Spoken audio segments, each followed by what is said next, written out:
आव्हाडांच्या कोणत्या वक्तव्यांमुळे नेमका हा त्यांच्यावरती हल्ला झालाय ते वक्तव्य आपण पाहूयात।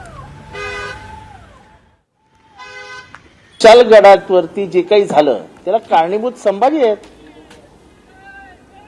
1100 वर्षापूर्वीच्या दर्ग्यावरचा घुमट तोडला जातो। गजापूरमध्ये दरोडेखोर घसावेत तसे ते कुसतात। ते कोण होती माणसं? ती 100% संभाजीची संभाजीची म्हणजे ते आता त्यांना म्हणावं लागेल संभाजी राजे नाव त्यांचं आडनाव वगैरे घेणं चुकीचं ठरेल। तर पाहतोय की संभाजीराजेंच्या गाडीवरती हल्ला करण्यात आलेला आहे। संभाजीराजेंवरील आपण पाहतोय जितेंद्र आव्हाडांच्या गाडीवरती हल्ला करण्यात आलेला आहे।